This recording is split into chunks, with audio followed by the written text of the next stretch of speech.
The long-term future, the next 50 to 100 years, depends a very great deal on the decisions and actions that are taken in the next 36 months. There's never been such an intense concentration of planetary energy from an astrological level as there is now. So this is it. We're now about to upgrade into a more mature adult species. For tens of thousands of years, our ancestors have waited for this time. There's still more shocks to come this year. Financial, economic, military and political organisations will fight to the death to maintain their control over the way the world is going. The Saturn-Neptune conjunction at 0 degrees of Aries is very much a testing time for all of us. Are we fit as a species to evolve and survive? I'm going to get into so much trouble for this. The last time something like this happened was about 12,500 years ago, and then we didn't know of the existence of the outer planets, so their archetypes and effects weren't influential on us anywhere near as much as they are now. There's never been such an intense concentration of planetary energy from an astrological level as there is now. And it seems that we're being accelerated to some type of attractor or dwell point or magnet in the temporal dimension that lies ahead of us, and it's putting us forward to this evolutionary leap of consciousness. I'm going to get this in straight away because I come up with this great new term just a couple of days ago about the Mycelium of Consciousness. You get the mycelium of mushrooms and the mycelium of trees, but the mycelium of consciousness, where humans are now capable of interacting with each other in a way that's always been there unconsciously through instinct and intuition, but it's now becoming more conscious, as in known about, talked about, and comfortable with. So this is something that is rapidly accelerating us. And the nature of acceleration is that it's not linear, it's exponential, right? So 65 years ago, when I was a kid, technology was a little dial-up phone on the wall. Now I'm streaming to Australia. 65 years ago, spirituality was going to Sunday school, and now it's pick and mix all over the world.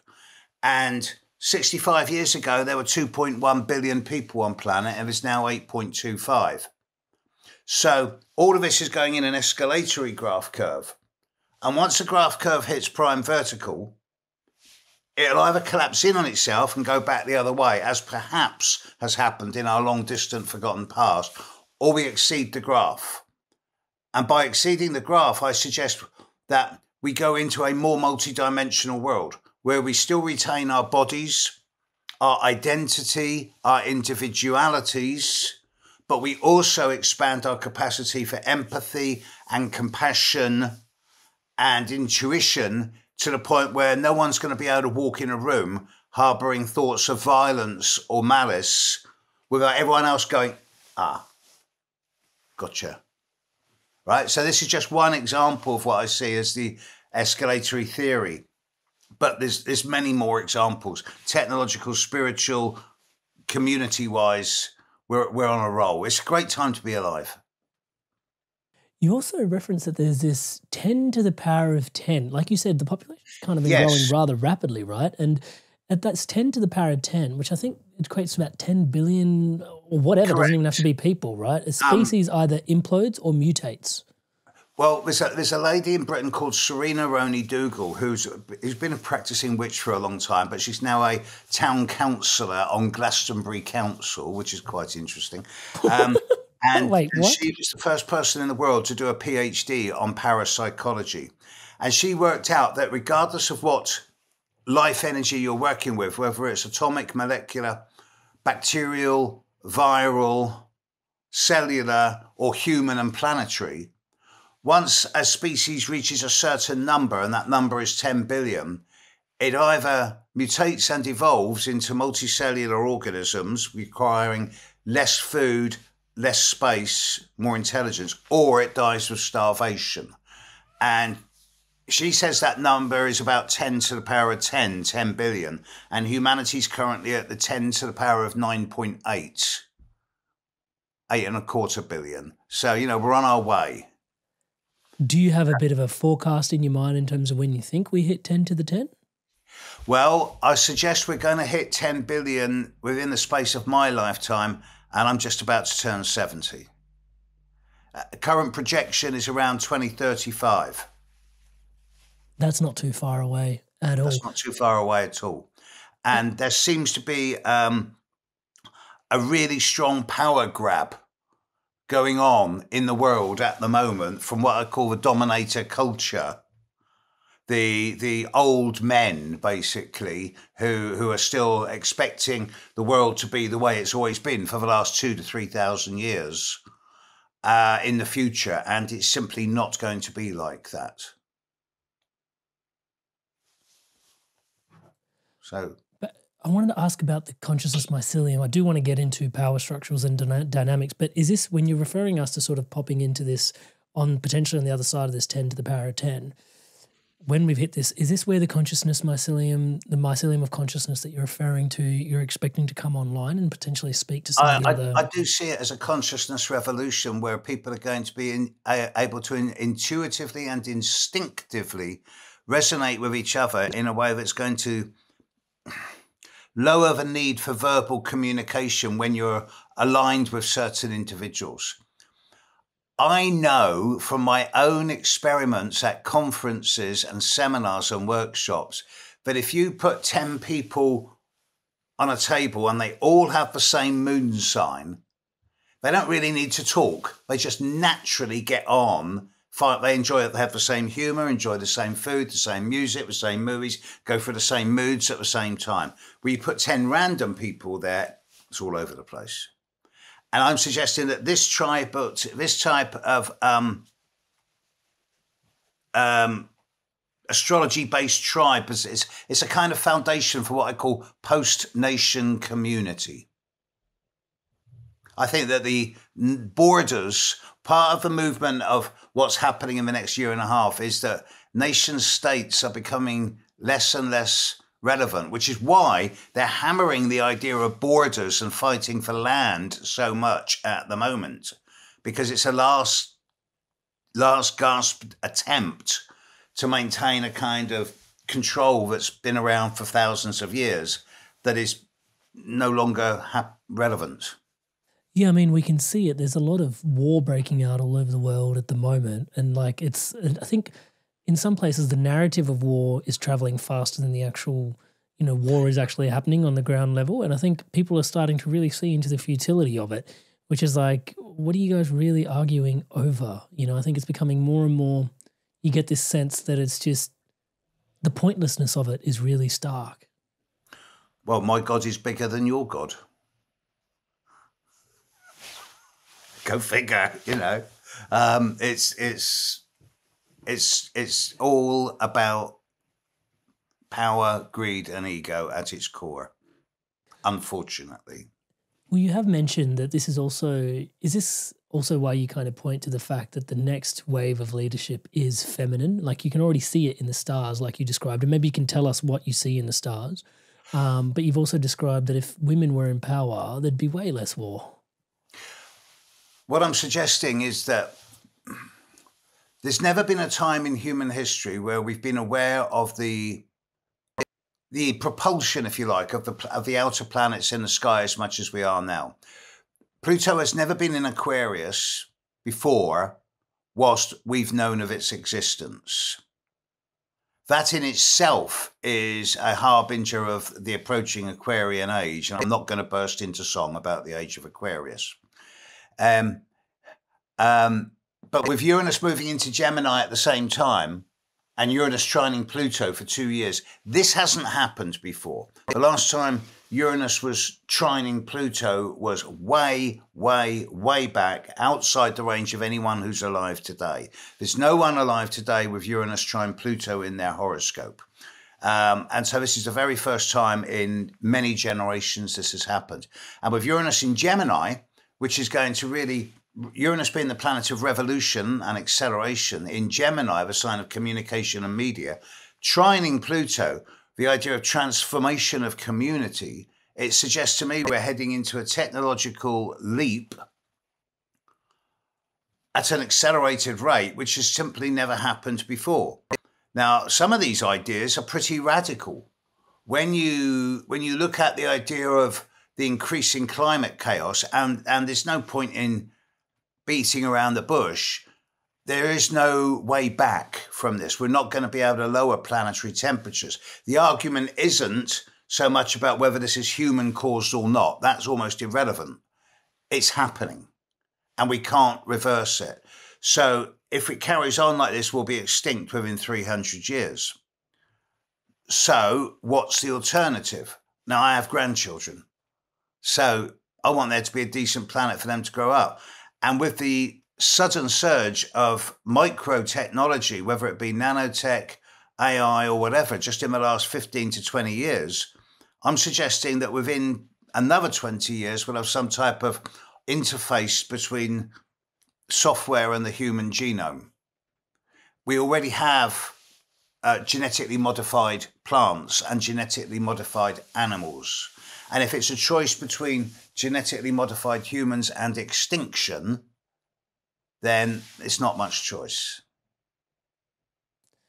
I mean, my mind goes to, I wonder how astrology evolves at that point as well, in terms of how we start to read in our relationship with the stars. And I'm conscious that that sort of question emerges from me understanding that you've got a bit of work brewing in the back of your, well, not even on the back burner anymore, but you're building a documentary basically that steps us through the evolution of astrology through the Western age and Western astrology.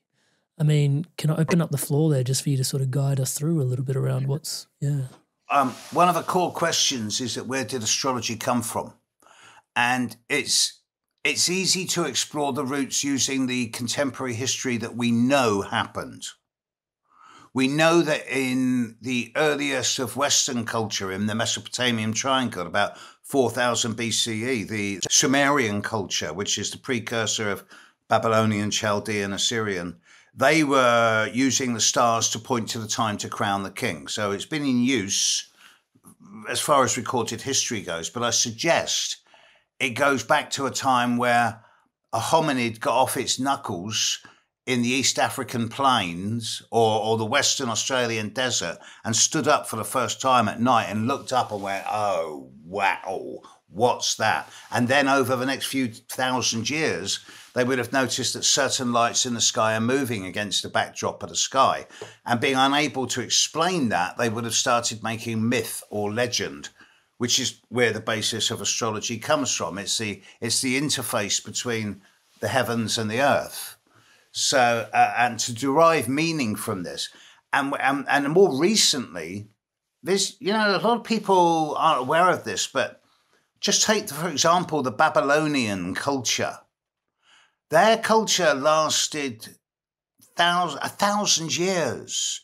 And they had 25, 30 different generations consecutively of astronomers and astrologers plotting the positions of the planets and the stars. And it's from these long-term observations that they started deriving meaning from certain patterns in the heavens. And that's where we get the basis of modern astrology today. Of course, now we've got more planets and the archetypes are changing very fast. So there's more and more information coming in, and it is like surfing a tsunami. Well, that is also part of, like, if we do end up with a human-machine interface, I mean, more and more planets start to come into our awareness. It's probably at that point where I should ask you the question, like you said, you know, when you're saying Pluto in Aquarius, well, people will be like, Pluto's surely been in Aquarius before, but your key word to discern there was in our awareness, because we didn't used to include Pluto in our astrology readings. So that's kind of fascinating, because that implies there's this weird dance between consciousness in terms of like the subjectivity of it, right? It's when it's in our awareness, it's influencing us a certain way. When it's outside of our awareness, it probably still has an influence, but not as significant as when we're yet. Am I making sense in what I'm pointing to? You're absolutely right, Amber. I mean, the stars shine whether we see them or not. And the planets are there whether we're aware of them or not. But as planets get discovered, so their archetypes emerge into the consciousness. when Uranus was discovered in 1781, I think it was the time of the American and French Revolution. So revolution became its archetype. When Neptune was discovered in 1840, 1841, it was the time of the first organized commercial brewing, the first celluloid with cameras, the first drug wars, the first hypnotherapy. So these are all Neptunian archetypes. And as Pluto was discovered in 1930, it was the splitting of the atom, the underworld in America, the development of psychology into the public domain. As planets get discovered, so their archetypes emerge into the consciousness. But bearing in mind, up until about 10 generations ago, we didn't know the furthest we could see was Saturn, and that's because the telescope hadn't really been developed that well. So we didn't know the existence of these planets, or if we did, we'd forgotten it from tens of thousands of years ago. And so everything stopped at Saturn, and we were all still working in the fields. And that's when we needed priests to act as an intermediary between us and God. And now everyone's got their own relationship with spirit or the divine, however they see the divine as being. So the role of priests in the churches are becoming increasingly less relevant. I'm on record a lot of times as saying that if astrology were taught in schools, then within 2 generations, we'd see an end to warfare, racism, misogyny, and the degradation of the environment, because we would know intuitively how to get on with each other and who we get on with and who we don't. Inspired souls, I wanted to take a moment to thank all of you that are subscribed to this podcast, because everything you see around here is powered and empowered by your subscription to this channel. Thank you so much for your incredible love and your support.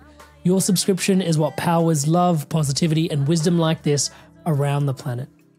And to all of you that haven't yet subscribed, please do take a moment. At the time of this recording, 60% of you who regularly watch this channel still haven't yet hit the subscribe button. Please do so. Hit the subscribe button, hit the bell notification icon, and join the community. Touchwood, your subscription highlights the importance of this work at this time. Thank you so much in advance. And for those of you that want to dive in even deeper at this time to a sense of community, as is being highlighted through all of these podcasts that we've putting out recently, community is such an incredible medicine for this time.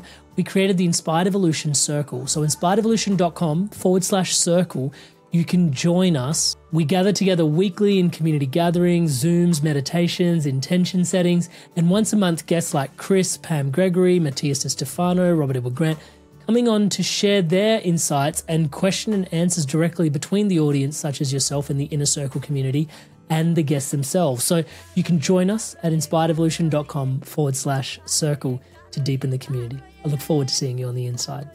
It's interesting you say that, because for most people, astrology is more prediction-based. It's more future-oriented. But the element of astrology you're talking about there when you're saying, I wish it was taught in schools, is more this personality or self-awareness tool that you're describing to. Can you unpack that? Because that might be news for some people here.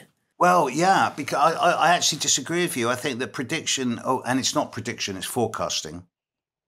Because if you forecast and it goes wrong, you can say, well, it's just like a weather forecast. If it's prediction, if you predict something and it doesn't come wrong, you're going to look an idiot, right? So I said to my students, never predict, always forecast.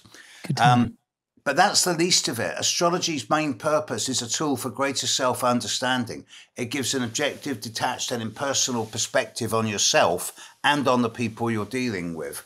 And that's why I think that, I mean, the most famous psychologist in the world, the guy who brought psychology into the public domain, Carl Jung, was also a very good astrologer. And I believe that psychology and astrology are equal sides of the same coin.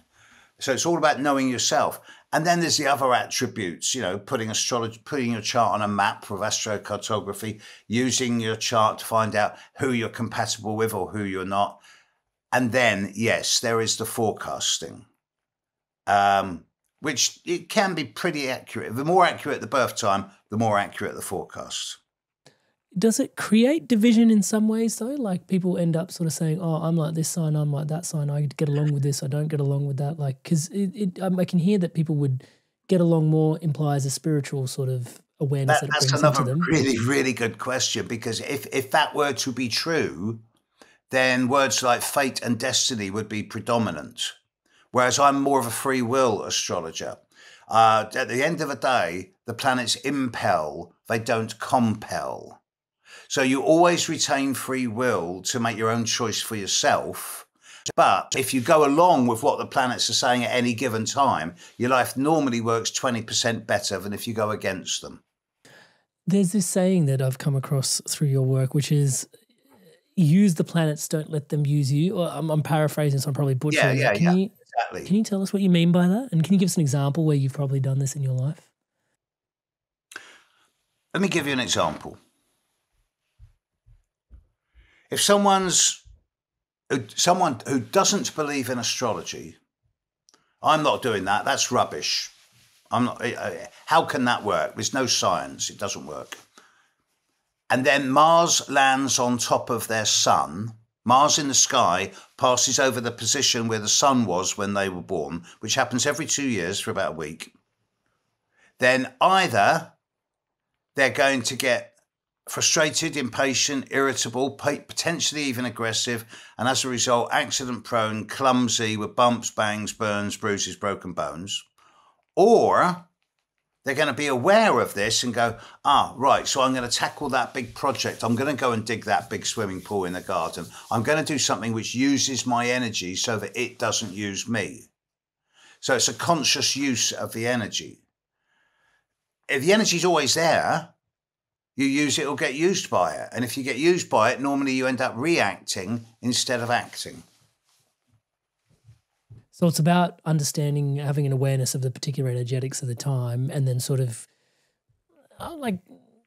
understanding that there's a good time for this and a bad time for that. And potentially if there's going to be a lot of energy around, maybe I should go, spend some more time going out for runs, or like you said, hands in the garden and stuff like that. And then understanding all the different types of... This is exactly right. That's exactly the way to look at it. You call astrology a she. To you, it seems like she's alive. I do. Where did this first started to, because at some point you probably were just looking at a map of the stars and it was just the stars, but at some point the aliveness struck you, the femininity struck you. Can you tell us a little bit, bring us into the moment when that first happened for you and why? In the late 1800s, there's a woman called Helena P. Blavatsky. She's the founder of the Theosophical Society. She spent a lot of time in India, and when she came back from India, she got together with her astrological friends, and she brought back from India a bit of Hindu astrology called the Ragu Sidhu, the North Node. And when she came back with it, she also brought back the Hindu translation of it as karma, linked to reincarnation, as in the more you strive and, if necessary, suffer this life, the better your next life. Now, I struggled with this for years and years and years because I thought, I'm not interested in last life or future life. I'm too busy living this life.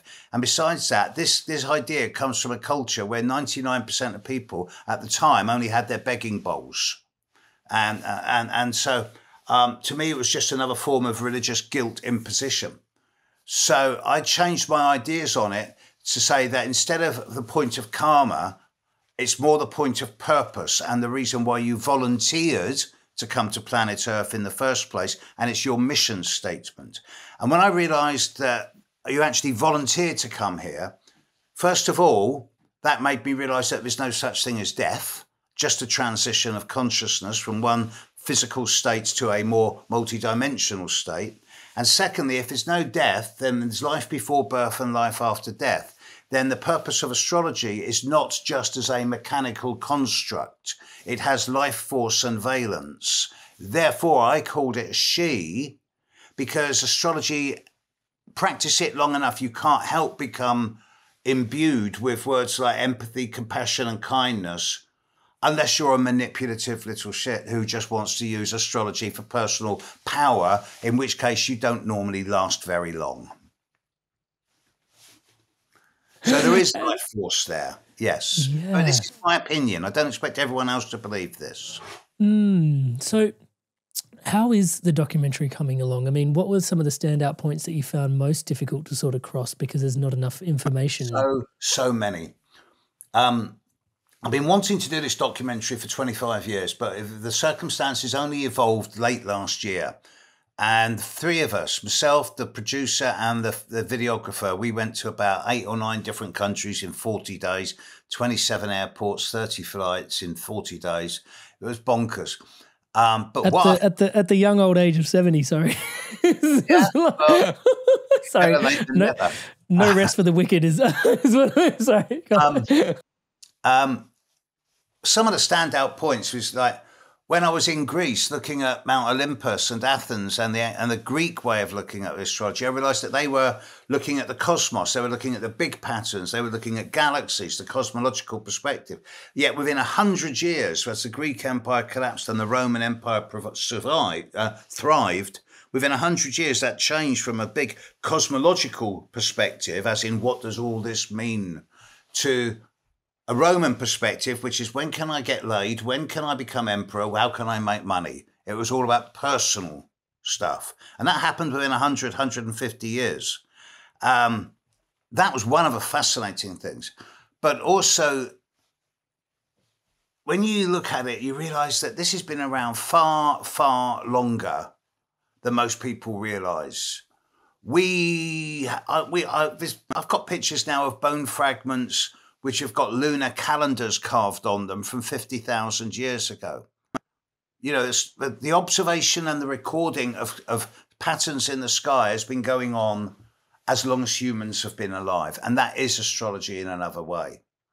So, yeah, I decided I've always been fascinated about the history of it. And I wanted to be able to not prove that it's valid, but I wanted to get it out there in an academic way without being too topical so that I could just sort of stick it to the scientists and the astronomers who think that astrology is just a fool's game. Because I've studied it 45 years. I know what I'm doing, and I know it's more relevant. Astronomy and astrology were one and the same thing until the telescope got developed. I mean, astronomy is the study of the movements and stars in the sky.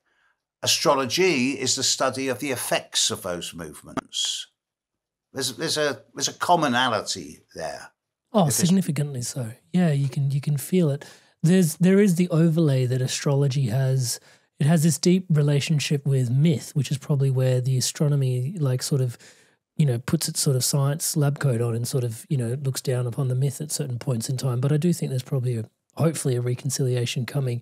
I mean, the importance of myth in your awareness, like the myths must have changed through the ages somewhat, or have many stood the test of time? Like, I'm fascinated by how the myths have sort of rolled. It's not so much the myths that have changed, it's the translations of the myths. Tell me more. For example, the Greek myths. For 50 years, we've been working with the Robert Graves translations of the Greek myths, but he was quite a misogynist. He was not that nice a person. I don't normally speak ill of the dead, but I'm not his greatest fan. In the last few years, the Iliad, the Odyssey, and the Greek myths have been translated by women, and it's a very different perspective. At the same time, of course, we're now starting to work with a lot more female archetypes in astrology with the asteroid goddesses, Pallas Athena, Vesta, Juno, and particularly Ceres, the Great Mother. And the patriarchal grip of astrology over the last 2,000 years, born from a Roman culture, is finally slipping. There are more. It used to be that 90 to 95% of my clients were women. Now, 70% of my clients are women. More and more men are opening up to it. And that is a really encouraging thing. Yeah, fascinating. These asteroid goddesses, I've never heard of these before. Can you tell what's going on there?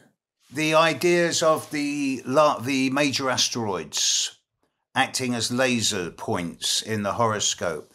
They've introduced concepts such as protecting those that can't protect themselves, efficiency, effectiveness, focus, and particularly the idea of nurturing, the way we were nurtured or not, and the way that we nurture others, the way we let others nurture us, and particularly the way we nurture ourselves through digestion and diet. And this is all to do with the mothering, smothering, or lack of mothering that so many people had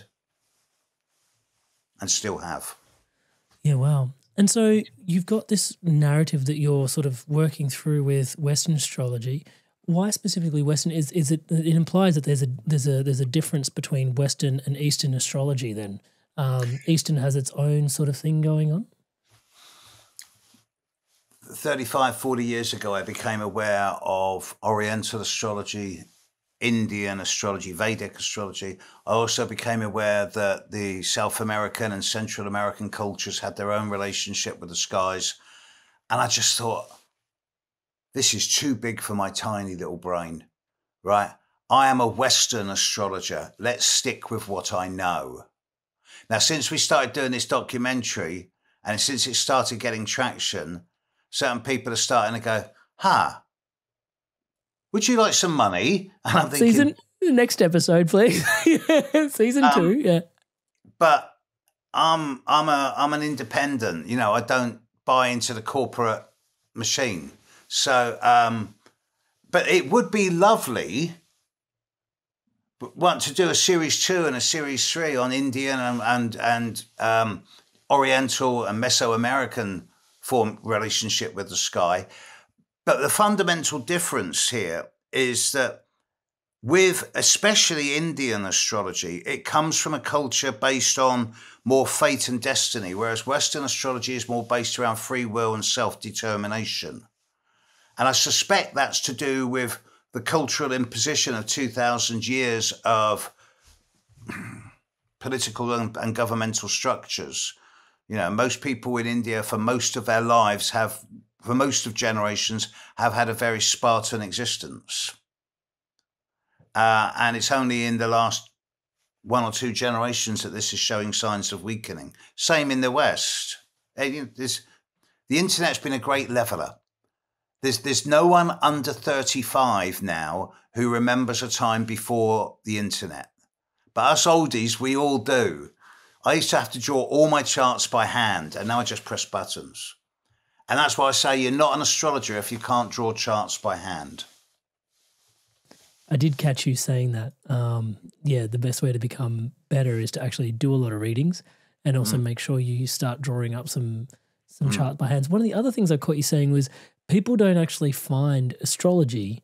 Astrology finds them. What do you mean by that? Well, that's again links back to my idea of astrology having life force and valence independent of anything that humanity bestows upon it. The difference is with astrology and any other divinatory art form is that all the other divinatory art forms, whether it be tea leaf readings, channeling, palm reading, tarot, all of these things are basically based on the intuition of the diviner. Okay, whereas astrology has a mathematical geometric base equally balanced by the intuitive and the psychological. It's a true mixture of art and science. And this appeals to people who are looking for some type of guide to the future and guide to themselves that has more of a structure about it. So when I see people whom come for a reading and then they go, how did he do that? How did you do that? Can I do that? And the next thing you know, they're buying the books and they're saying, I can do this. And all of a sudden their life flowers. And this is not about, because I have no time for healers, right? I really don't. You heal someone, they get addicted to you. Healers are just, Whereas if you empower someone to heal themselves, then they become a much more complete person. They don't remain addicted to the healer. And then they become empowered. And then they go out into the world and empower others. And the idea of getting people interested in astrology so that everyone becomes their own astrologer or shaman, shamanka, or wizard, witch, person of power, means to me that the planet changes, humanity evolves, and hopefully we all live together in a more harmonious way. And then we can spread. This podcast is brought to you by my one-to-one mentorship. The podcast is designed to inspire your evolution onwards, upwards, and inwards. And if you're ready to dive in even deeper and evolve your career, your leadership, and business in a conscious direction, and you believe that alignment to your purpose and your soul's direction is the only way to truly thrive into your highest potential, and right now you can feel that guidance, mentoring, and coaching would be of support, then my one-to-one mentorship coupled with our incredible conscious group masterminds is here for you. Thousands of people have evolved through my mentoring over the last 10 years. It is, after all, my highest calling, and here's what they have to say about how it's transformed their life. It's a blend of what I would call hustle and magic. I really felt like a brother who I could reach out to when I was in need. Suddenly, things take least effort, and I see multiple opportunities. He's not sugarcoating. He's not looking at things with rosy glasses. He asks the hard questions which we need to have asked. He made me feel like there's someone who believes in me. That connection is much more profound than just being coached. If you truly believe in the potential that you have as a human being, you would definitely invest in coaching. So if you're ready to dive in even deeper to take your inspirations and truly evolve, then make your way over to my website at amritsandu.com. I'll put a link in the description below. You don't have to go it alone. There's one-to-one mentoring and an incredible community mastermind of conscious leaders, entrepreneurs, and people transforming their careers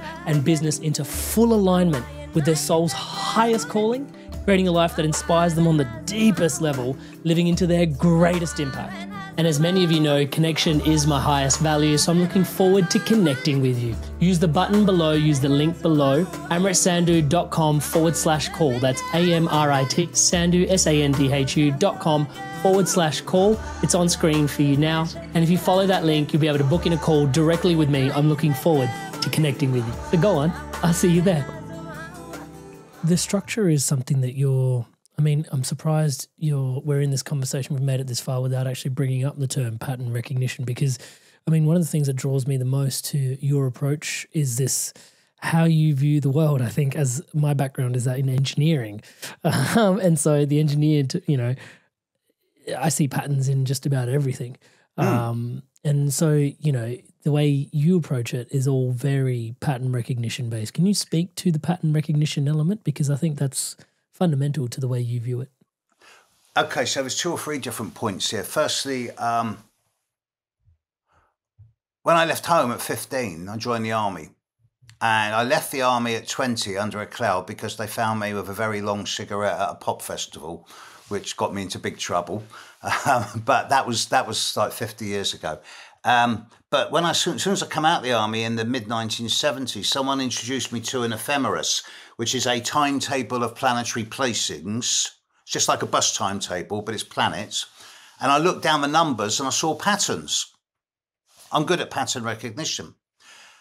My PhD, if I ever get around to doing it, is going to be on the crop circle formation, because I've been in 400 or 500 of the damn things since 1989, and I know more about them than most. And again, the precision, the millimeter precision of them over 50,000 square meters of crop it's precise and it's mathematically perfect.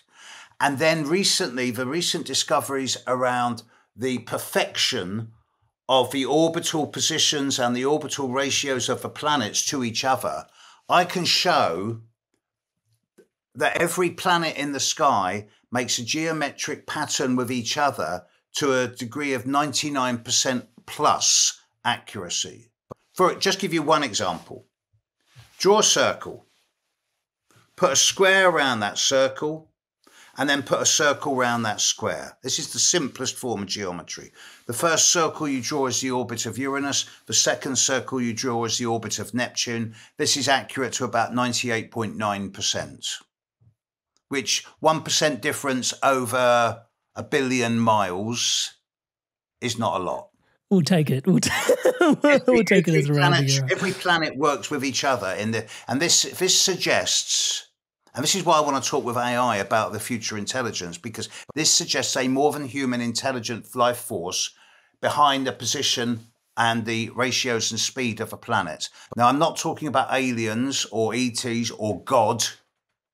I'm talking about some type of cosmological universal intelligence that suggests it's a kind of Animistic, but more than animistic. The term is panpsychism.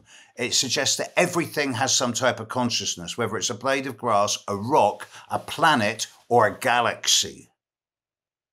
And it's a holistic universe. So there's life everywhere. We just don't have the capacity to stretch to see that yet. And that is what is changing in the human genome. God, I'm on form today, right? Well, you mentioned, I mean, some like you mentioned crop circles there. So I'm worried that some people are going to drop this podcast right now, and some people are going to lean in. So can we talk about that a little bit just for a quick sec? Because I think I've tuned into your work. You said they're not made by craft, they're not made by animal, they're not made by human. Correct. Who or what is leaving geometric messages? I have been going in crop circles since 1989. I have been in somewhere between 500 to 600 of them in the last 36 years. As in they've already happened and then you've arrived on the scene after, or you're there while they're being made? Whoa. Can you bring us into the moment? My brain's struggling to keep up. I've seen a couple happen. They happen in 7 seconds. Oh, can you tell us more? Right. It's not ET. It's not animals. It's not human. The molecular structure of a crop inside the formation has been changed in such a radical way that viewed under a molecular microscope, the atomic structure of the molecules in the crop is very, very different to the atomic structure of the molecules from the crop 1 yard outside, 1 meter outside the formation. So it's a very high intelligence that's doing this. It's done with sound. And if you rule out animals, humans, and ETs, stroke aliens, which I don't do, then, because I'm an astrologer, I'm already off planet. So that doesn't leave a lot unless you think outside the box. So everyone I show the pictures to, they all go, oh, yeah, I know that. That's, oh, no, forget it, no. They always know what the patterns are, that there's some type of purity of mathematical equation and or communication in these formations.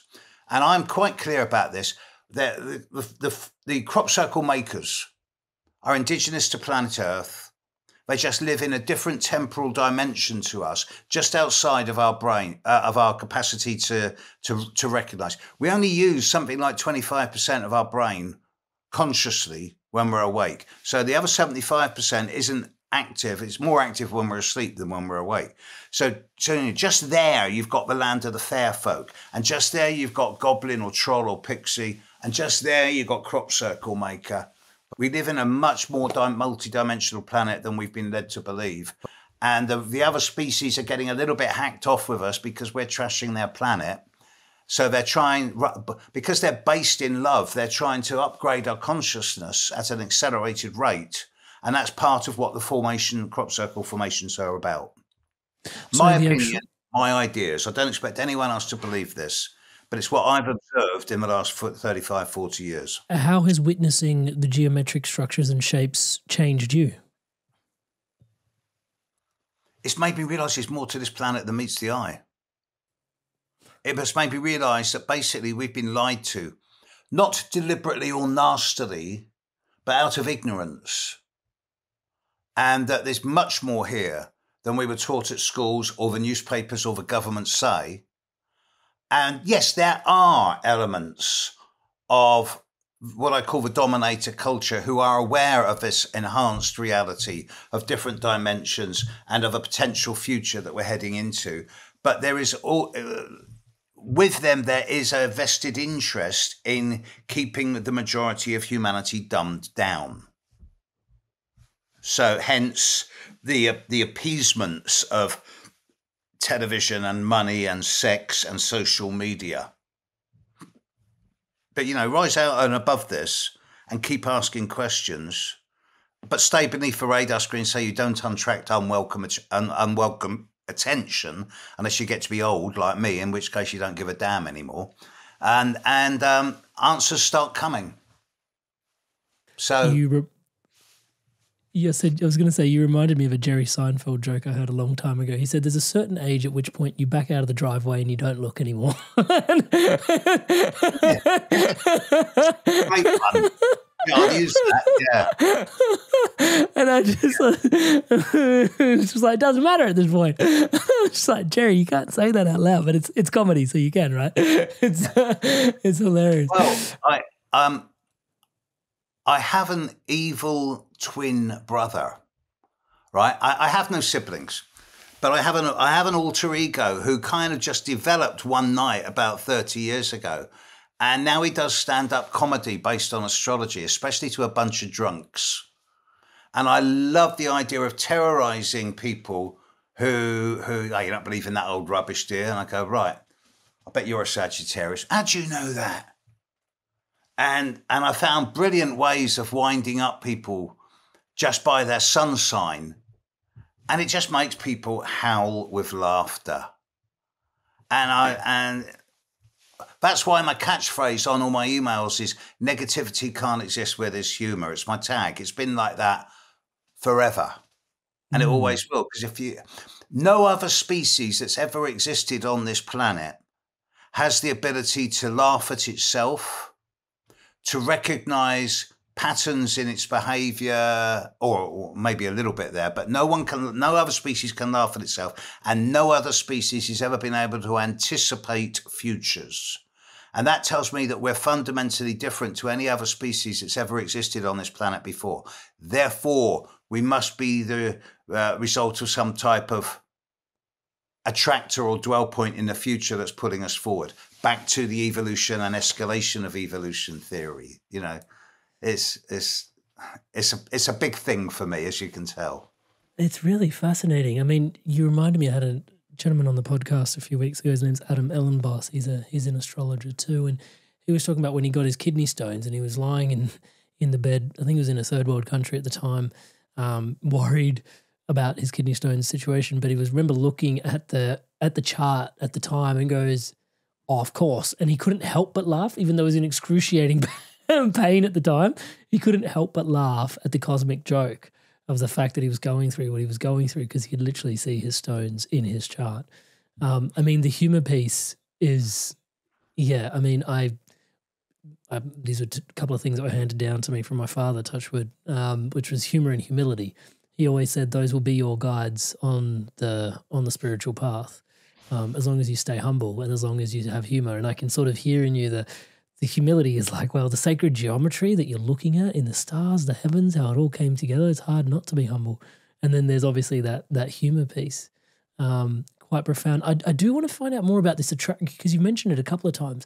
In the future, you see this attractor energy that's pulling humanity forward. It's creating almost like seems like an arc, which is sort of compelling us or impelling us to behave. Yeah, can you explain what's going on here? I don't think it's possible to forecast accurately what the future is going to be like because it's so different to anything that's ever existed before. But there's a very clear message here that we as a species are at the end of our apprenticeship. You know, we're now about to upgrade into a more mature adult species. And we will either break through or break down. It's utopia or dystopia. Is this at large or is this what you're talking about now between 2025 2027? The long-term future, the next 50 to 100 years, depends a very great deal on the decisions and actions that are taken in the next 36 months, 30 months, yes. Because from an astrological perspective, there is nothing like the intensity of what we're going through now for the next century. So this is it.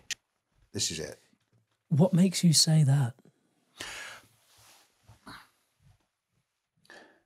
Look at the pace of invention. 30 years ago, people were just starting to hear about this thing called email. 20 years ago, a few people had given up their bricks and were now on smaller phones with even a little flip-top camera. 10 years ago, no one had heard of AI. apart from the cyberpunk and the sci-fi writers. The pace of invention is accelerating constantly, as is the pace of spirituality. And the propulsion that's pushing it forward isn't going to slow down or stabilize. So we either keep up with ourselves or we fall off the diving board.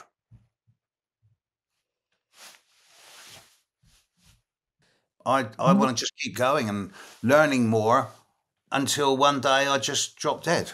And then I'll just sort of be in a better position to get clarity and on what's really going on.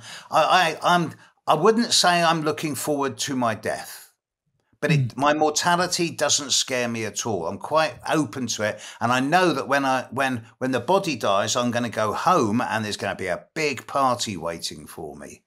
Okay, the method of my death might be a bit disconcerting, but the actual idea of it, no, I've got no worries about it at all. It is what it is. You can't avoid it. It's like death and taxes.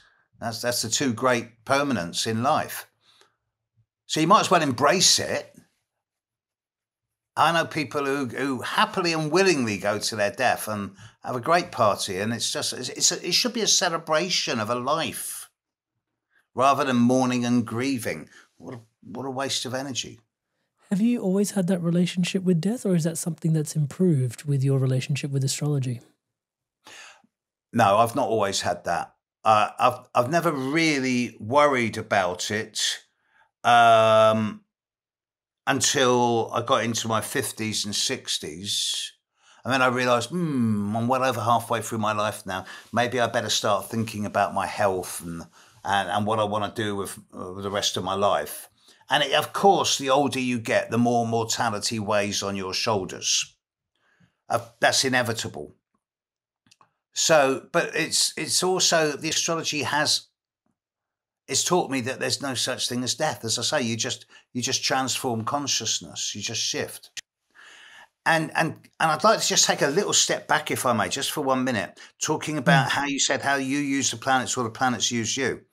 There's a planet, Saturn, which has always been the boundary of what we can see with the naked eye, and it's got rings around it, suggesting limitation and restriction. And Saturn's always had a bad reputation, especially amongst younger people, as being the planet of restriction, limitation, frustration, authority, circumstances outside your control holding you back. And that is still relevant today. But when Saturn strikes, when Saturn lands on your chart for, say, 6 to 9 months at a time, I now say to people, look, it's up to you. You're going to work very, very hard, and it's going to be hard work and it's going to hurt. But you have the choice of spending 9 months bitching, whinging and complaining about how tired you are, how unsupported you are, how alone you feel and nobody cares and nobody loves me, poor me. Or you have the choice of going, right, Saturn's in town, okay, 9 months, bloody hard work, 3 steps forward, 2 steps back. Establish, consolidate, repeat. Do everything the hard way with no shortcuts. And if you do that, you put in place roots and foundations which will set you up for the next 29 years when Saturn will come back again and give you another examination of what you're doing. So it's a mindset.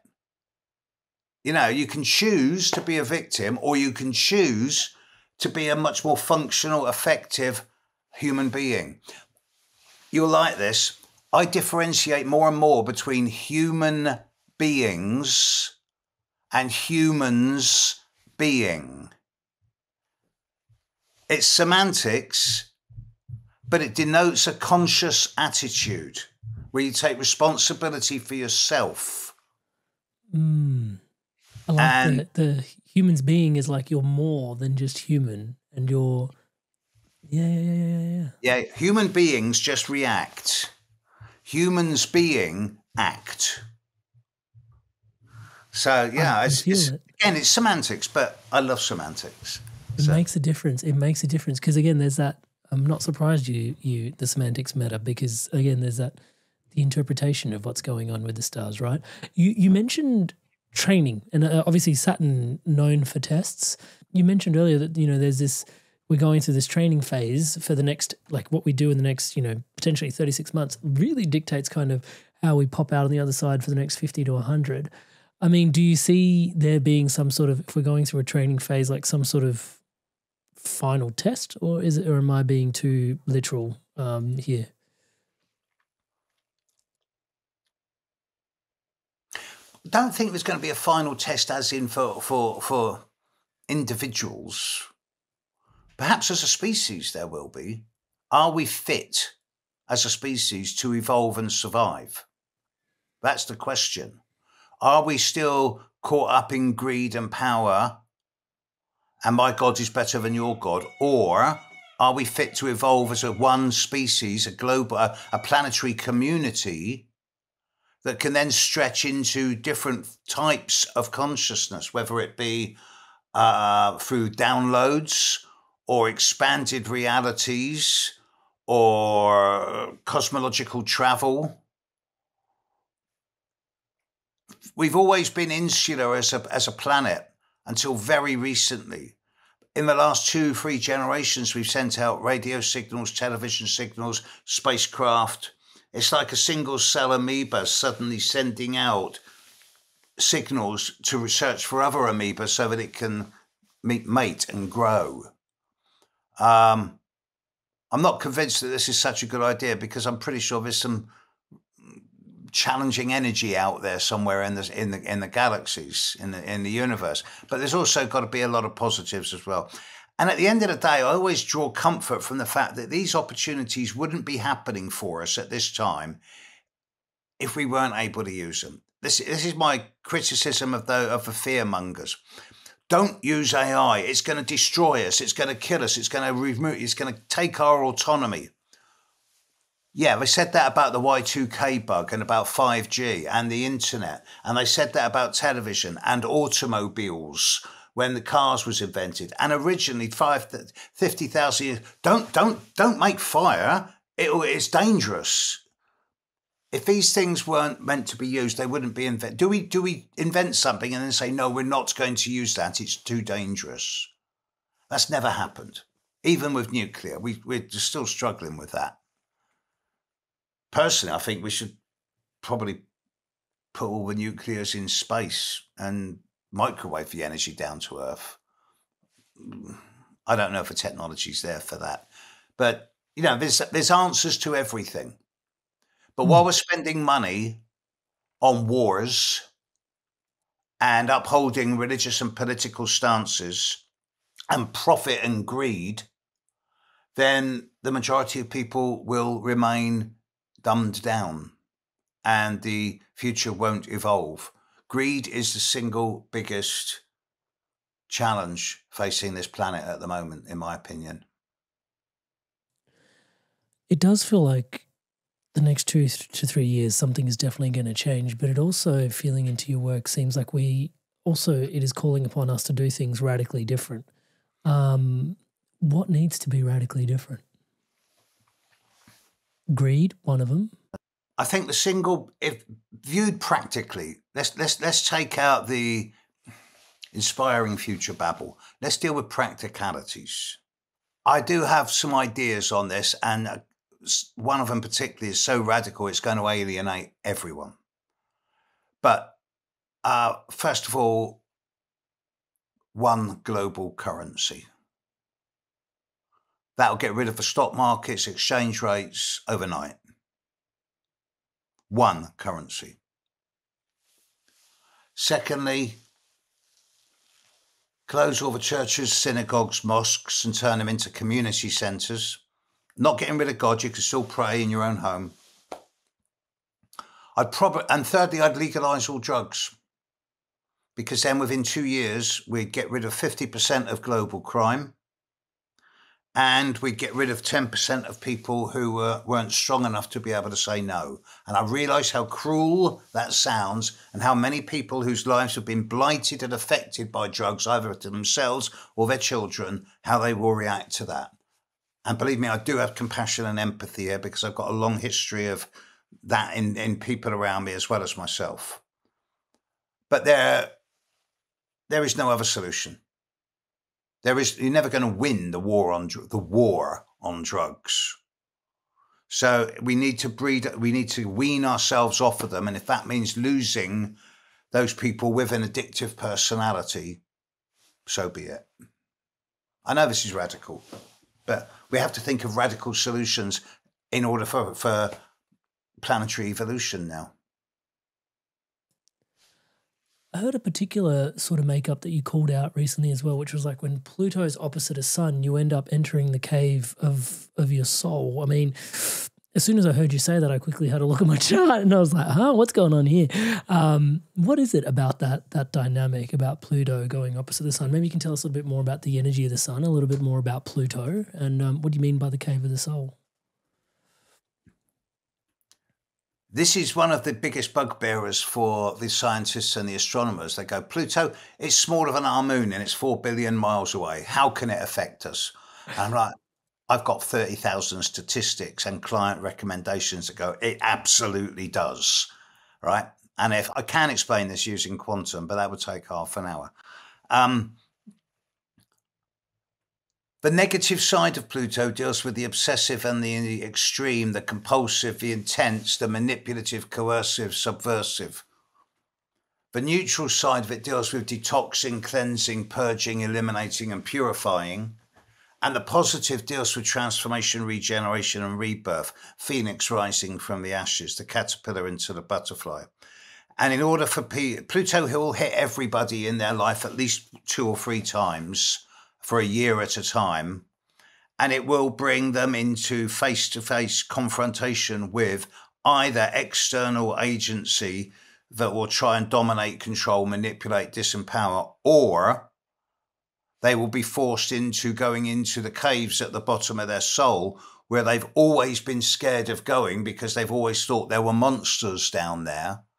And they get down there and they think, shit, it's really dark, but there's no monsters. So they come back and they bring dark into the light, and then they go back down and bring light into the dark, and then they integrate themselves and become more psychologically mature and stable. I have a lot of problems with the so-called light workers. I'm a dark worker. If you can't go into the dark, don't go into the light. Dark isn't negative, it's where the monsters live, but the monsters are in your mind. And this is people who aren't integrated, who don't like themselves, or who're scared of what they might be. Pluto will take you to hell, but it'll also take you to heaven. Although heaven and hell perhaps are outdated constructs, but you get my drift. Is it one of those things like when you go through like a Saturn return, like it's challenging, but when you come back, you've got gifts to show for it, for sure. Like there's no 2 ways about it. You definitely come out better for it on the other side. Pluto opposing your sun? In certain ways, absolutely, yes. But the difference is that with Saturn, because you can see Saturn with the naked eye, the challenges are going to be more in your face. It's going to be like, okay, I've got to work at this, or I've got to deal with that situation. I've got a job problem or a relationship problem. Whereas with Pluto, it's much more psychological, hidden, deeper, possibly involving other people being coercive or manipulative. So it's more difficult to see in a conscious and rational way, whereas Saturn is visible, so it's a conscious and rational way of dealing with things. Got it. Another thing that you said that stood out to me was you said when time collapses, karma collapses. What do you mean by that? We know that time doesn't go at the same speed once you're off planet. We've already seen a number of times how people living in the space station, their bodies don't age the same way they do when they're on planet Earth. It was one of my favorite things about the movie Interstellar. Like that was one of the things. Have you seen Interstellar, the movie? Yeah. Where they sort of land on a different planet and then they come back up to the spaceship and like 60 years has happened, but they're only down for like 5 minutes or something. And I was just like, what the gravity time? Gravity is the progenitor of time as we understand it. And there's 2 different types of time, even from our ground-based perspective. There's human time, like weeks and minutes and hours. And then there's cosmic time, which is like years, months and days measured by the movement, by the Earth's spin on its axis and the movement of planets in the sky. So it's not just a human construct. There is, it's my opinion that originally, 50,000 years ago, the sun and the moon were the original god and goddess, because they dictated cycles of fertility, of agriculture, and we knew how to work in cycles with those times. Then religion rose and everything went wrong. I'm going to get in so much trouble for this. Okay. Stick your hand out. I can see the ruler already coming. It's interesting because I can see where you're like, because I can imagine, I mean, even if we go into like sort of just like a pagan worldview for a minute, I mean, you can see the moon and what it does, you know, and the impact that it has, especially for women and their bodies and the push and the pull, but it's doing it to men too.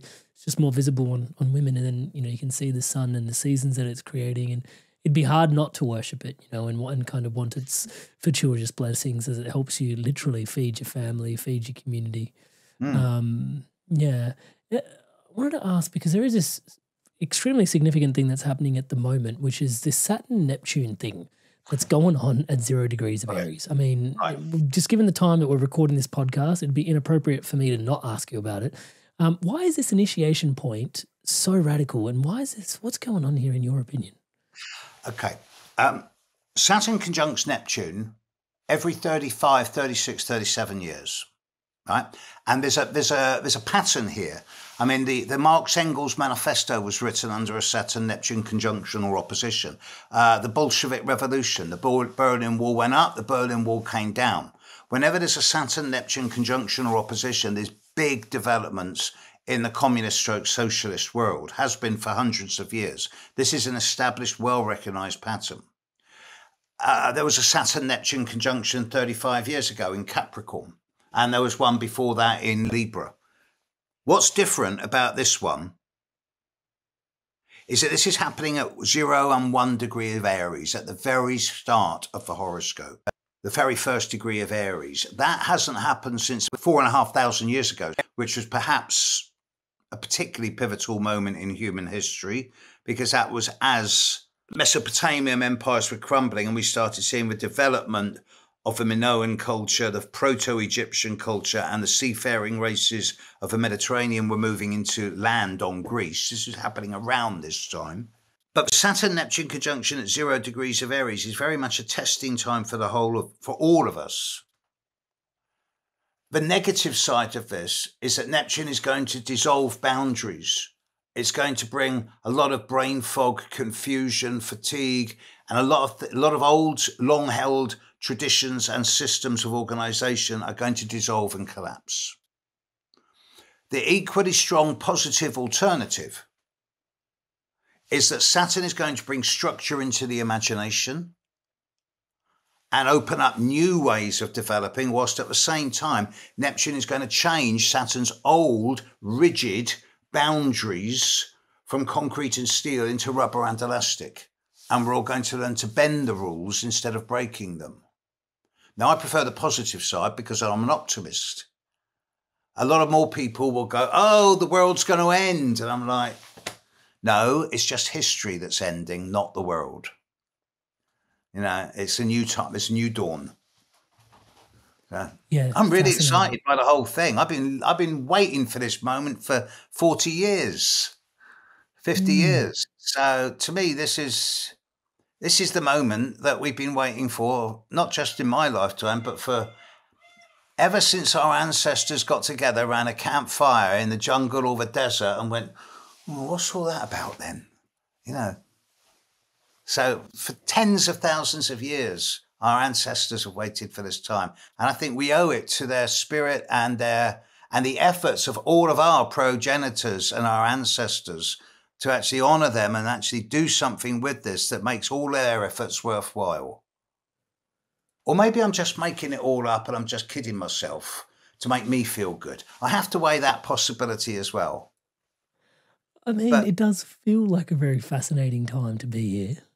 Oh, it's a great time. I feel alive. I feel really stimulated. Mind you, I'm going to be 70 in a couple of days' time. So, you know, maybe I'm just coasting on that. You can never lose track of the idea that everything we think for ourselves about the state of the world is subjective. We can't be objective about ourselves, much as we would like to be. No one can. Yeah, as you were describing, that's where we rely on other people to give us feedback. The sacred mirror. Yeah. Yeah, it was interesting because as you were providing this sort of description of Neptune and Saturn, it was I was hearing this sort of bend without breaking almost. It's like this opportunity to bend without actually breaking. I wonder what that does for our ability to create what's coming forward next. You know, maybe we are meant to smash through some paradigms, but still keep the old intact some way. I don't know. That's just my sort of. I think it's a matter of thinking outside the box, considering options that previously have been unthinkable. And that's the beauty of astrology, because the Saturn-Neptune conjunction, which has been in force for a year, but it's not hit exact yet. We've had lots of big things in this last year, which are there's still more shocks to come this year. And then the Saturn-Neptune conjunction will be exact in late February of next year. And after that, we're sort of through that nexus point. It's like being at the end of a pencil sharpener.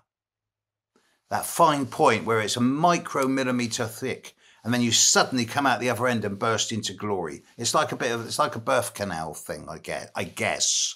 I'm in a man's body at the moment, so I wouldn't know that one. And then we get 2 years of Uranus trine Pluto, both of them sextile Neptune, and this has just never happened. So I have to be hopeful, even though I know full well, in the cynical way of looking at it, that various financial, economic, military and political organizations will fight to the death to maintain their control over the way the world is going. But the fact that there's so many people now thinking for themselves tells me that we're on the cusp of a soft revolution, a non-violent revolution, a revolution of consciousness, where people are just going to turn around and say, enough now, not in my name. And I can't wait for that. And that's where astrology is. I see astrology as what is it? The lingua franca of the emerging consciousness revolution, a language that everyone can speak without judgment.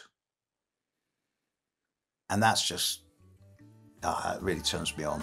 Inspired souls, lumen beings, obviously you're loving this podcast, so please do give it a like and a thumbs up. And also, what are you taking away from today's conversation? Steve is incredibly multifaceted. I think it's, to call him an astrologer is to flatten him back into the TD. But seriously, what are you taking away? I'd love to hear from you in the comments below. Join in on the conversation. Also, we're likely to have Steve back on in the future. Any questions you've got for him next time round, please leave them in the comments below, and I'd be honoured to ask them on your behalf. Oh, it's such a blessing. I mean, the universality of it, the timelessness of it. I mean, as you've been describing, we've had so many languages rise and fall through the eons, and yet somehow our language and dialogue with the stars has consistently remained open. I wanted to ask you if you could place a particular sacred feminine archetype on the global altar right now for this particular time to get us through, who would it be and why would you choose that particular feminine archetype?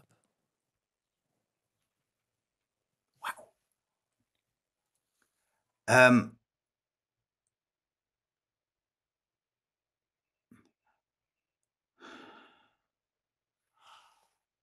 don't do God. I don't do religion, right? I don't pray. I have my own relationship with spirit and with the divine, and I have a great relationship with it. On my travels, especially filming a documentary, I found myself in Vienna. And outside the Habsburg palaces, where you've got these giant marble statues of Hercules and Pluto with a triple-headed dog, macho, There's a little church in the central square outside the palace. It's an old cathedral. And in there's a sub-chapel with an absolutely beautiful Vesica Pisces, the shape you get when you overlap two circles, right? And in the middle of that is a statue, they call it the Virgin Mary, but to me it's the goddess incarnate. And I've been there twice, and both times I burst into tears. I got down on my knees and apologized for the stupidity of men.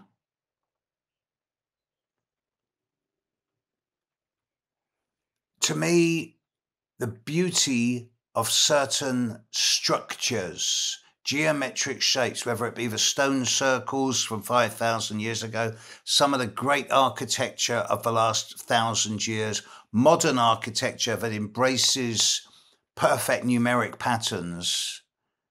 This is what inspires me more than anything else, I think. Perfection in number. If that makes sense. It really does. It really does. I was going to ask you about this moment where you actually asked the universe to dial down your sensitivities. I mean, I tuned into this and I was like, most people are trying to turn and bring things up and bring them online. What was going on? Why would you do that? Why would you get your sensitivities dialed down? And what have you learnt from doing that? Because I was bringing through so much stuff. I was living in Scotland with a couple of old witches in a house that was made out of quartz blocks, because that's what the local quarry was supplying. And it was a few hundred years old. And they were encouraging me to sort of expand my talents. And I was staying up night after night and I was bringing through lots and lots and lots of automatic writing. Some of it was really good and some of it was absolute drivel. I didn't know what I was doing. And it got to the point where I was waking up in the morning and I had 3rd-degree burns on the end of my fingers and my toes and the end of my nose and the tips of my ears because I was bringing through so much energy, it was burning me. So in the end, I just went up a local mountain and spoke to a local god and said, look, can you turn it down? I want to be insensitive. And they said, are you sure? And I went, yep. And I've never regretted that because I consider myself sensual, but not sensitive. I'm not psychic. As a result of this, I can go in now and pull people out of really difficult situations and nothing sticks to me. I wouldn't want to be a sensitive in this world. There's so much anger and violence and cruelty. And there's so many people who pride themselves on their sensitivity and they all become walking psychic sponges and they all soak up all that negativity and then they become infected with it. I like being Teflon coated. I like stuff skids off and I can sleep at night knowing I've done a good job without having to deal with any of the guilt or fear or shame that there is out there. So yeah, I'm insensitive. Yeah, I'm insensitive. Just had to ruffle a couple of extra feathers there. It's yeah, it's interesting. Is that like I mean, each to their own, obviously, but yeah, some people might be tuning into you and get inspired by what you've just shared. Each to their own, I imagine, is probably the cause. And others will be going, this guy's really dangerous. I wanted to understand a little bit. I've had a great life. I wanted to understand a little bit around your awareness of certain people's charts happen to be ruled by Venus. Other people seem to have charts that are ruled by Mars. Yeah. I don't know why I feel compelled to ask you about those two in particular. For those that have charts ruled by, let's start with Venus. What are some of the hallmarks and signature of those, and the other ones that are ruled by Mars? What are some of the hallmarks? Strange you ask that. Venus to me is one of the most misunderstood astrological energies. I'm not comfortable with Venus because Venus always used to be the planet of love and beauty and relationship. But when you consider that the planet itself is a hellhole with a greenhouse effect that's gone wild, and its surface swallows itself every 10,000 years. Nothing can live on Venus. It's a hellhole. So Venus to me is not so much around love and beauty. It's more around what it is that is of value and worth, what you appreciate and enjoy, what turns you on, whether it is food or money, sex, love, possessions, And Venus can be quite greedy. Venus rules Taurus and Libra. So when I see people with a difficult Venus in their chart, I say to them, look, be clear with yourself about the difference between your needs, your wants, and your desires. Because if you can do that, then it's healthy. But often I find Venus in connection with people who eat too much or go for the sugar or the alcohol. Oh, nobody loves me. I can never be loved enough. Where's the chocolate? Boom, diabetes too.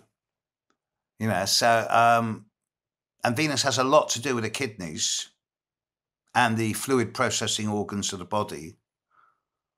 So, yeah, Venus, whereas if Venus rules the kidneys, Mars rules the adrenals, which sit on top of the kidneys.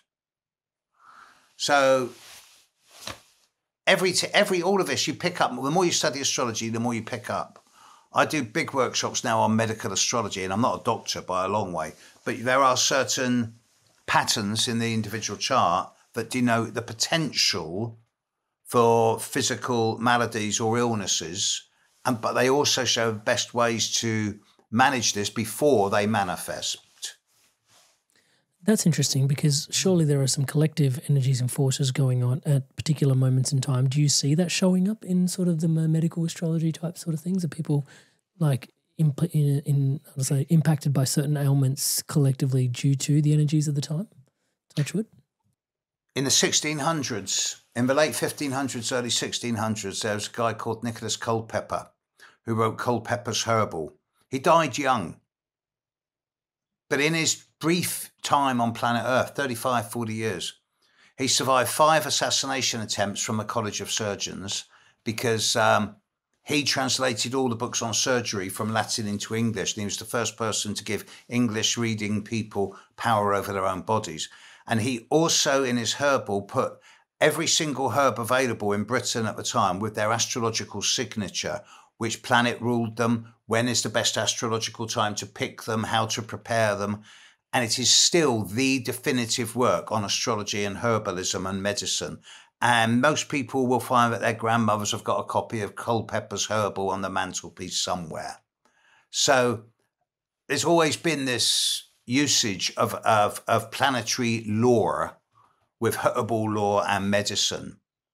Chemical medicine is a recent invention. It's only in the last 150, 175 years. Before that, we've always used herbs. And herbology is actually witchcraft by another name. You know, it's great. I take 0 medication. I have no medication at all. And at 70 years old, that's not too bad. But then I live off of homeopathy and herbs and astrology. It keeps me vibrant. It keeps me stimulated. And it's a great trade-off. If I hadn't found astrology, or if astrology hadn't found me, I'd be dead long ago. But it's kept me alive, and it'll keep me alive until I don't want to do it anymore, at which point I'll just close my eyes. But that's not for a time yet. I'm going to be around for a time yet. I'm glad, because we've got lots more questions to ask. I'm conscious I could keep asking you questions. I mean, one of the questions I've got also is sidereal versus the sort of the type. Yeah, because it seems like some people are arguing that the tropical tropical astrology has sort of left the sort of astronomy behind a little bit, and it's called it's kind of like a projection on it in some ways. Yes. Can you describe that a little bit in terms of? Yes. Because then some people for the sidereal will say that's more accurate. Questions. 2,000 years ago, the constellations of the zodiac matched their astronomical constellations in the sky. You looked up in the sky, you saw Pollux and Castor, the 2 twin stars of Gemini. You went, yeah, that's Gemini. In the last 2,000 years, our solar system has moved quite a long way around our galaxy. It's gone from there to there. So now we look at the stars of Gemini, and they're in the astrological pattern of Cancer. Everything's moved. by about one sign in the last 2,000 years. The Siderealists, which is more of a Vedic Indian thing which deals with fate and destiny, still use this, whereas Western astrology, tropical astrology, is what is apparent as opposed to what is measurable. And the difference here is fate and free will on the one hand. Use your own chart. If you were to convert your own birth chart to sidereal, you would move everything back 23 degrees. So that means your sun and moon would probably change sign. I think my sun would remain, my rising would change from Taurus to Aries, which makes it quite the different shift.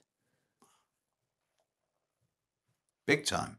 So instead of being ruled by Venus, you'd be ruled by Mars. So it doesn't have significant implications for the individual, and then how do they start to understand how to navigate? Yeah. I'm not saying either is better than the other. I know plenty of sidereal astrologers. I'm a tropical astrologer. I work with free will and choice rather than fate and destiny, or rather than fate. Destiny is a different thing. But it's a choice. Vedic astrologers get just as good results as Western astrologers. They have a different methodology. It's not better or worse, it's just different. But a lot depends on the nature and the culture that the reader is coming from. That's going to influence the way they translate the patterns. Again, this all boils down to pattern recognition. I tell my students, if you really want to get to the core of it, take away the signs of the zodiac and the houses. Just put the planets in and the aspects between the planets. Ignore the signs and the houses, because planets are energies. The signs of the zodiac that the planets are in shows how that energy manifests in you, and the houses show how that energy manifests in the eyes of the outside world. But the aspects between the planets are the dynamics of human behavior. So you look at the aspects first, and then you look at the signs and the houses that they're occupying. That's like the planets are the ingredients of a cake and the aspects are the body of the cake. But the signs are the icing around the outside, and the houses are the packaging it comes in. That's my analogy on this one. That's really helpful. That's really helpful. Yeah. Back to where we started the conversation a little bit in terms of the vertical point. You've said the singularity is already here, in your opinion. Do you believe that? And what does it mean for us? Yes. I've always been into cyberpunk. Okay, it's my genre. William Gibson in 1984 wrote the book Neuromancer, which was the first book in fiction to use the words matrix and cyberspace. It became the script for the Matrix movie eventually. And him and in fiction and Ray Kurzweil in science have postulated the idea of the singularity now for 35, 40 years. And the singularity is that moment of transcendence where we find out why we're really here, what our true purpose is, and where we as a species are going.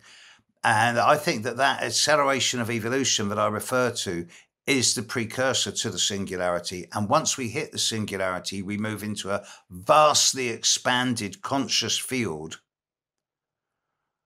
where we stop being dichotomized and fragmented. And instead we become much more integrated, assimilated, and holistic and wholesome. We know our place in the world and how to work with each other. We don't need anyone else to regulate or tell us what to do. And then we become capable of far more than we are now. I hesitate to use the words like godlings, but I do suggest that the universe is lonely and that the universe has got a motive to generate more intelligent life force. Intelligence, what's the point of it? We either evolve into something more or we die. It's not really a choice, is it? But it's scary. Of course it's scary. And a lot of people don't want us to evolve because they currently have the power and they want to keep it.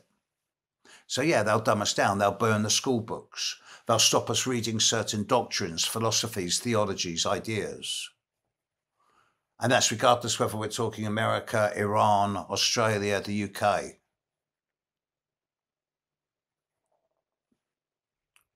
We live in interesting times. And it's a privilege to be alive in this world at this time.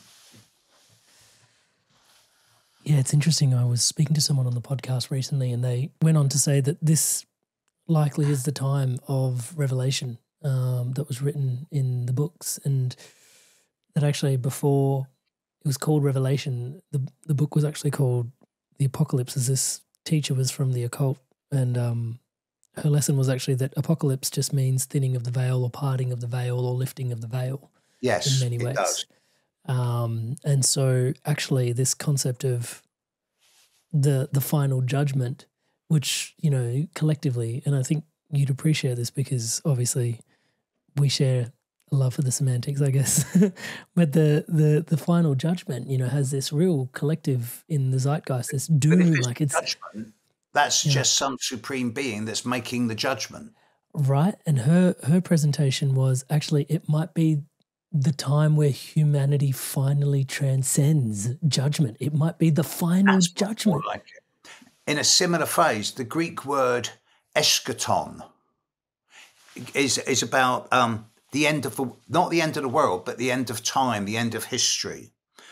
And eschatology, I am an eschatologist. Eschatology is the study of different ideas concerning the end of the world, because every theology has written into their doctrine some type of end of the world. But that's why I say it's not going to happen the way that religion would have it happen. It's the end of history, not the end of the world. It's the end of time. We're going to move into a new perceptive field, which is going to be vastly expanded on where we are now. Or we're going to keep drinking the Kool-Aid, dumb down, and become robots.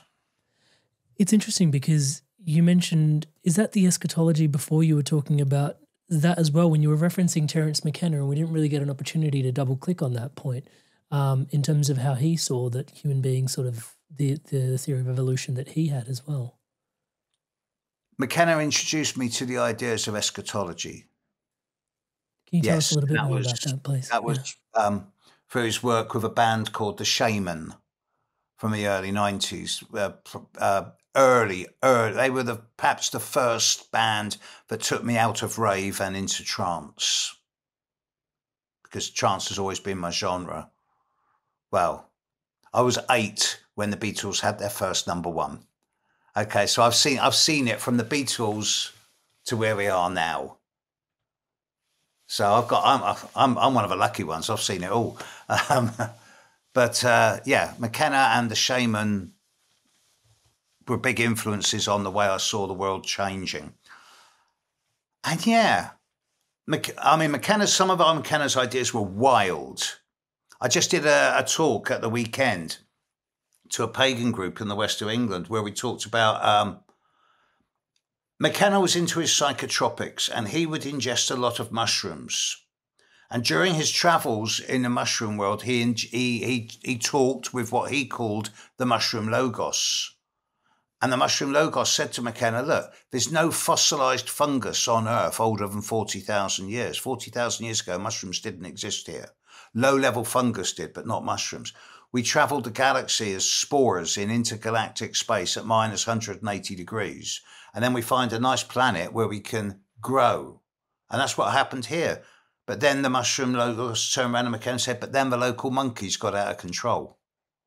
So now we made a deal with the monkeys. We accelerated their intelligence.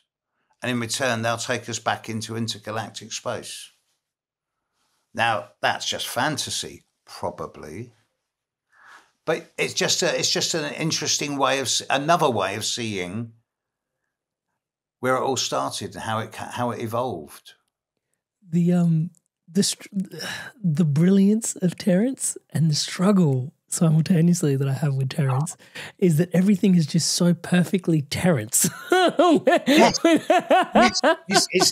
All his videos are out there on YouTube. His books are amazing. I met the guy once in the mid-90s at Glastonbury Festival. I sat and talked with him for about 15, 20 minutes.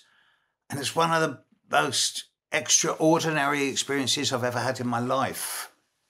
And I felt an upgrade at the moment he was talking.